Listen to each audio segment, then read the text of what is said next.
जामिया नगर के एंट्रेंस पे, चाहे आप होली फैमिली की साइड से एंटर हो या आप शाहीन बाग की साइड से एंटर हो या आप जाकिर नगर की साइड से, तो ये पूरा इलाका एक फोर्ट्रेस बना के इसको ब्लॉक किया हुआ है। तो ये जो तैनातियां हैं ये एक्चुअल नॉर्मल पुलिस की तैनाती नहीं है। ये तो यहाँ पर ये तैनाती है कि यहाँ पर जो एक इम्प्रेशन जनरेट करके दिया गया है कि टेररिस्ट हब है, उस एक्टिविटी को रोकने के लिए यहाँ पर रैपिड एक्शन फोर्स की टुकड़ियां लगी हुई होंगी, खौफ। ये नॉर्मल पुलिसिंग तो थाने काफी हैं। हमारे एरिया में कम से कम 3 थाने हैं, new friends colony, Jamia Nagar, Shaheen Bagh, तो 3 थाने। मैं कहता हूँ ठीक है, जरूरत है, इतनी बड़ी पॉपुलेशन है, पहले एक ही थाना था, न्यू फ्रेंड्स कॉलोनी। से हो भी सकता है, सुरक्षा के लिहाज से लगाया हुआ है पुलिस। किससे सुरक्षा और किसकी सुरक्षा? किससे सुरक्षा और किसकी सुरक्षा? अगर फिर तो ये सवाल जो ये कर रहे हैं वो जेन्युइन हो जाएगा कि अगर सुरक्षा के लिहाज से लगाएं तो कत्ल क्यों हो रहे हैं? एक महीने में 4 कत्ल इतने छोटे से एरिया में हो जाना ये कोई छोटी बात नहीं है। पूरे के पूरे पुलिस डिपार्टमेंट को इससे दहल जाना चाहिए था। बात कहते में तकलीफ है कि ये पुलिस एडमिनिस्ट्रेशन के ताउन से क्राइम का ग्राफ इस इलाके में ये बढ़ा है, और इसके बढ़ाने में यहाँ के चुने हुए नुमाइंदों की तसाहुली, लापरवाही या मिलीभगत ये शरीक है पुलिस के साथ। कह रहे हैं कि हमारे सुनते ही नहीं है, सच्चो हमारी कोई मांग ही नहीं सुनता, तो कैसे हम? अभी प्लॉट पे कब्जा करवा दीजिए, किसी के फ्लैट पे कब्जा करवा दीजिए, किसी चुने हुए नुमाइंदे के जो प्रॉपर्टी का काम करता हो, तो पता चल जाएगा कि कितना पुलिस सुन रही है, कितनी नहीं सुन रही है।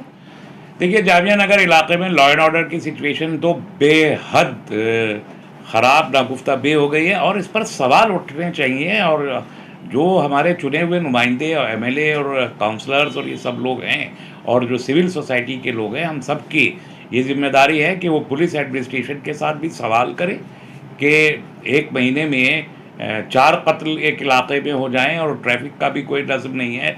ड्रग्स का मुस्तकिल का यहाँ काम बढ़ रहा है, ड्रग के मामले को लेके भी यहाँ पर छुरेबाजी के वाक़यात पेश आए हैं, और ड्रग पेडलर्स गली गली घूम रहे हैं, स्कूलों के बाहर घूम रहे हैं।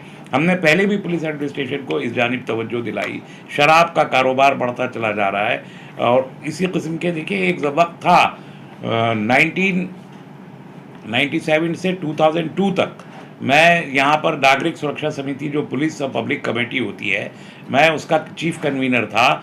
यहाँ पर न एक भी सालों साल ना कत्ल का कोई वाक़या था, ना यहाँ ड्रग्स का कोई बिकने का इंतज़ाम था, ना यहाँ शराब बिकती थी, ना यहाँ फिरौती और अगवा हुआ करते थे, ना यहाँ पर गैर कानूनी तौर पर जो औरतों का कारोबार, कुछ भी नहीं होता था। ऑर्गेनाइज्ड क्राइम के नाम पे कुछ नहीं था। हाँ, ज़मीनों के झगड़े होते थे, प्लॉट पे कब्जे होना, मकान पे, यही सब हुआ करता था, और कोई क्राइम नहीं था इस इलाके में।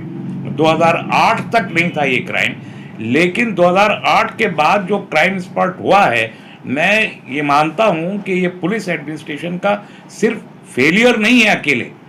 मुझे ये बात कहते में तकलीफ है कि ये पुलिस एडमिनिस्ट्रेशन के ताउन से क्राइम का ग्राफ इस इलाके में ये बढ़ा है, और इसके बढ़ाने में यहाँ के चुने हुए नुमाइंदों की तसाहुली, लापरवाही या मिलीभगत ये शरीक है पुलिस के साथ। तो कह रहे हैं कि हमारे सुनते ही नहीं है, सच्चो हमारी कोई मांग ही नहीं सुनता, तो कैसे हम? अभी प्लॉट पे कब्जा करवा दीजिए, किसी के फ्लैट पे कब्जा करवा दीजिए, किसी चुने हुए नुमाइंदे के जो प्रॉपर्टी का काम करता हो, तो पता चल जाएगा कि कितना पुलिस सुन रही है, कितनी नहीं सुन रही है।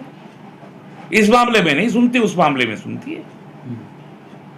तो ये जो मिली भगत के साथ काम हो रहा है, तो हमने तो अभी खुद मैं गिरफ्तार हो जा रहा हूं, मेरे घर पे रेड पड़ जा रही है। साहब, वो तो वो सियासी चीज है ना, इस मामले में थोड़े गिरफ्तार हो रहे हैं, वो एक अलग मामला है, वो पॉलिटिकल इश्यूज हैं। लेकिन ये सोशल इश्यूज हैं कि आपकी कॉन्स्टिट्यूंसी के अंदर इतने बड़े क्राइम हो रहे हैं। I am not talking about the MLA alone. मैं सिर्फ एमएलए की बात नहीं कर रहा, मैं तो काउंसलर की बात भी कर रहा हूँ, मैं सिविल सोसाइटी की बात भी कर रहा हूँ। मैंने डीसीपी साहिबा से वक्त मांगा है कि हम 4-5 लोग 6 लोग मिल के वहाँ थाने में, उनके ऑफिस में जाके बात करें और कहें कि ये तो आप पुलिसिंग कीजिए, थोड़ी बहुत तो पुलिसिंग हम लोग भी इतने दिन में जान ही गए हैं, हमारी मदद लीजिए, इलाके के लोगों की मदद लीजिए, वेलफेयर एसोसिएशंस की मदद लीजिए। ये इलाका है जिसमें सारे मुल्क की 14 नेशनल मुस्लिम ऑर्गेनाइजेशंस के हेड ऑफिस हैं।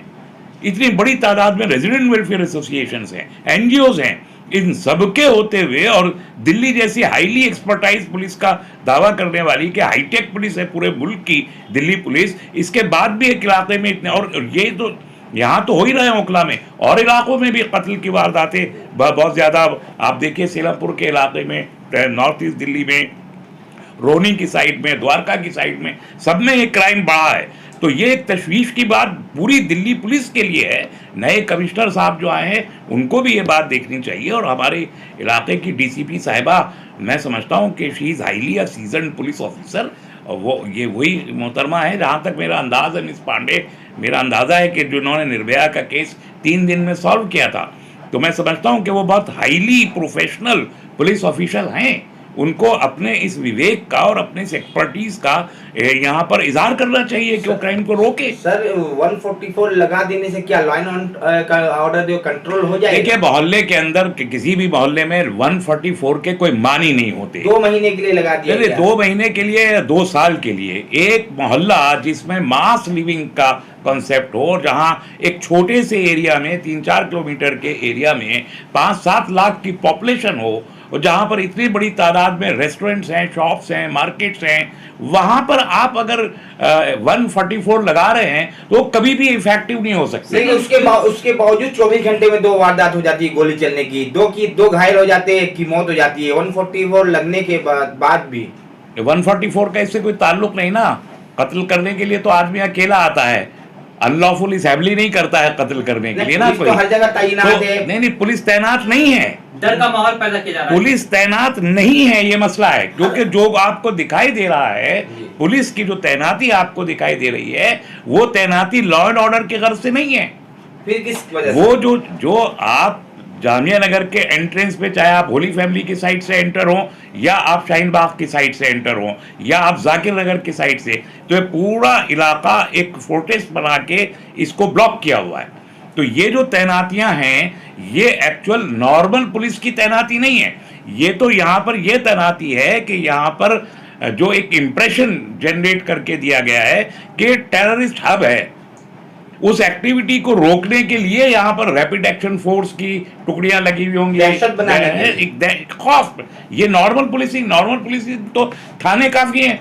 हमारे एरिया में कम से कम 3 थाने हैं, new friends colony, Jamia Nagar, Shaheen Bagh, तो 3 थाने। मैं कहता हूँ ठीक है, जरूरत है, इतनी बड़ी पॉपुलेशन है, पहले एक ही थाना था, न्यू फ्रेंड्स कॉलोनी। हो भी सकता है, सुरक्षा के लिहाज से लगाए हुए पुलिस। किससे सुरक्षा और किसकी सुरक्षा? किससे सुरक्षा और किसकी सुरक्षा? अगर फिर तो ये सवाल जो ये कर रहे हैं वो जेन्युइन हो जाएगा कि अगर सुरक्षा के लिहाज से लगाएं तो कत्ल क्यों हो रहे हैं? 1 महीने में 4 कत्ल इतने छोटे से एरिया में हो जाना, ये कोई छोटी बात नहीं है। पूरे के पूरे पुलिस डिपार्टमेंट को इससे दहल जाना चाहिए था।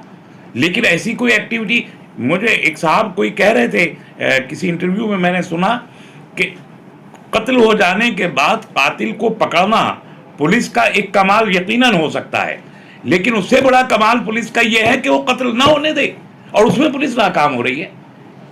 पकड़ रहे हैं, छोटा सा इलाका है, बहुत आसान हो जाएगा पकड़ना, लेकिन क्राइम कमिट ना हो, ये है एक्चुअल पुलिसिंग। कि आपने क्राइम कमिट हो जाने के बाद क्रिमिनल को अरेस्ट किया, तो ये कोई बहुत बड़ी पुलिसिंग का मयार नहीं है। पुलिसिंग का असल मयार और उसके असल टेस्ट और उसका असल एक्सपर्टीज ये है कि वो क्राइम को कमिट होने से रोके। सर, जिम्मेदार किसको मानते हैं? यहाँ के लोकल विधायक के, लोकल जो भी पार्षद हैं, या ऐसी चीजें नहीं है कि किसी एक की जिम्मेदारी फिक्स की जा सके। ये कलेक्टिव क्राइम को रोकना एक कलेक्टिव रिस्पॉन्सिबिलिटी होती है। उसमें सबसे बड़ा रोल होता है लोकल पुलिस का, कि वो अपना इकबाल, अपना दबदबा कायम रखे और उसकी नज़र इतनी चौकस हो कि वो एक क्राइम को होने से पहले सेंस कर ले और उसको एट द आउटसेट वो रोक दे। ये है पुलिसिंग का पार्ट। और दूसरा पार्ट है सोशल पार्ट, कि हम जिस समाज में रह रहे हैं वो समाज क्रिमिनल एक्टिविटी को रोकने के लिए अपना फर्ज कितना निभा रहा है। हमारे सोशल जो एल्डर्स हैं, उन एल्डर्स का समाज पे कोई इम्पैक्ट है या नहीं है। हमारी जो पेरेंटिंग है, तो हम बच्चों को क्या सिखा के कौन सा समाज में, ये सारा पार्ट है। और इसी तरीके से जो चुने हुए नुमाइंदे हैं वो वेलफेयर एसोसिएशन के साथ में अटैच होते हैं। अगर वो उनकी रेगुलर मीटिंग करें तो एरिया वॉच डॉग का एक मैकेनिज्म होता है, वो मैकेनिज्म हमारे यहाँ नहीं है। वो जिम्मेदारी हमारे चुने हुए नुमाइंदों की है कि वो एसोसिएशंस के साथ कोऑर्डिनेट करके लोकल एरिया वॉच करें, करवाएं उन वेलफेयर एसोसिएशन से, वो नहीं करवा रहे हैं। तो एक कलेक्टिव रिस्पॉन्सिबिलिटी है जिसमें मेजर पार्ट पुलिस का है।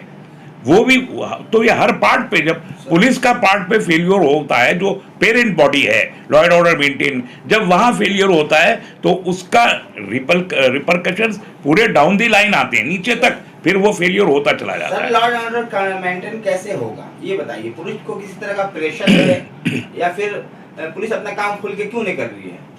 ये तो पूछेंगे, अगर मुलाकात का वक्त मिल गया तो डीसीपी साहिबा से ये पूछेंगे कि पुलिस अपने काम को करने में सक्षम क्यों नहीं हो पा रही है। किसी तरह का प्रेशर हो, ये भी तो हो सकता है कि नहीं, मुझे मालूम नहीं, ये इस मामले में तो प्रेशर होने नहीं चाहिए। तो नॉर्मल पुलिसिंग की चीज़ है, तो अगर एक डीसीपी एसीपी एसएचओज हैं तो उनके ऊपर तो पहली जिम्मेदारी है लॉ एंड ऑर्डर का मेंटेनेंस, यही जिम्मेदारी है। इसमें कोई लोग उनसे ये कहें कि नहीं इस इलाके में लॉ एंड ऑर्डर मेंटेन ना होने दो या इस इलाके में नए क्रिमिनल पैदा करो, तो मुझे लगता नहीं कि कोई सेंसिबल आदमी, चाहे जितना बड़ा पॉलिटिशियन हो, ऐसी कोई हरकत करता होगा। लेकिन मैं इसको सिर्फ इतना ही मानता हूं कि ये नेग्लिजेंस है पुलिस के पार्ट।